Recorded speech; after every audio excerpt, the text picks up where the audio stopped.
Salam jumpa pemirsa, 5 menit belajar hukum bersama saya, Charles Sihombing.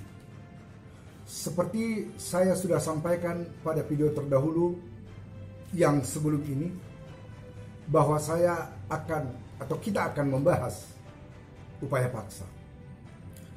Upaya paksa ini tidak dijelaskan apa definisinya di dalam Undang-Undang Nomor 8 Tahun 81 tentang hukum acara pidana.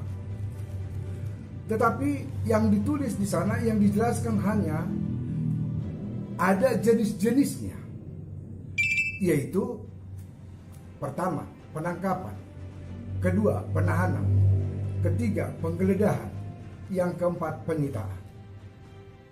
Semua ini bertujuan untuk melaksanakan perintah undang-undang.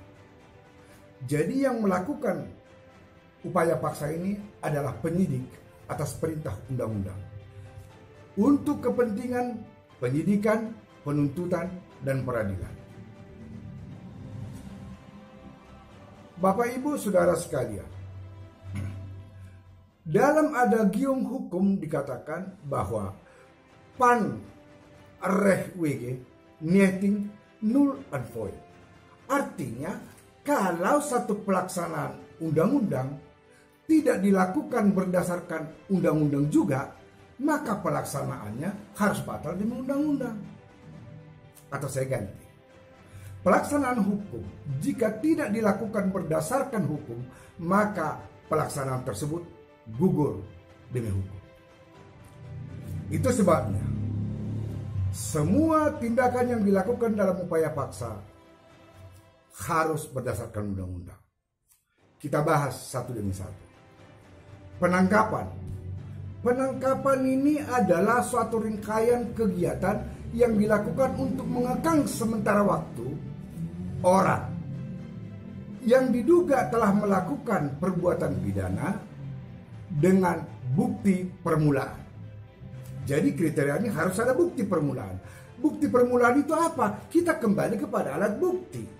Minimal 2 alat bukti dari 5 alat bukti yang kita sudah jelaskan terdahulu bisa menjelaskan bahwa orang ini diduga telah melakukan peristiwa pidana. Itu dasarnya. Yang kedua, penahanan. Penahanan itu bisa dilakukan oleh penyidik sama untuk kepentingannya tadi. Tujuannya apa? Untuk mempermudah pemeriksaan. Yang kedua, untuk tidak merubah atau mengurangi barang bukti atau alat bukti. Yang ketiga, untuk tidak mengulangi perbuatannya. Sekarang, di mana penahanannya? Penahanan itu ada yang ditahan di rumah tahanan negara atau lembaga pemasyarakatan, ada yang tahanan rumah, ada yang tahanan kota. Semua ini dilakukan untuk kepentingan hukum dan berdasarkan hukum. Yang ketiga, penggeledahan. Penggeledahan ini ada 2 macam. Ada penggeledahan terhadap badan, ada penggeledahan terhadap rumah atau ruangan. Penggeledahan terhadap badan dilakukan untuk memeriksa setiap orang. Siapa tahu atau barangkali ada di dalam tubuhnya, di dalam sakunya, di dalam apanya, barang sesuatu yang mungkin atau diduga bisa dipakai atau merupakan hasil dari kejahatan. Pada penggeledahan ruangan itu juga dilakukan sama. Mungkin akan menemukan barang atau bisa menangkap orang. Semua dalam koridor hukum. Yang terakhir adalah penyitaan. Penyitaan barang itu ada barang bergerak, ada barang tidak bergerak. Barang bergerak misalnya kayak motor, mobil, dan lain sebagainya. Itu barang bergerak. Terus ada barang tidak bergerak. Misalnya kayak ya seperti surat-surat, seperti akta-akta, atau mungkin barang-barang lain yang tidak bergerak. Jadi semua barang-barang ini, inilah yang disebut dengan barang bukti. Pertanyaannya, apa itu barang bukti? Barang bukti akan saya jelaskan di dalam video berikutnya. Maka saya akhiri sampai di sini.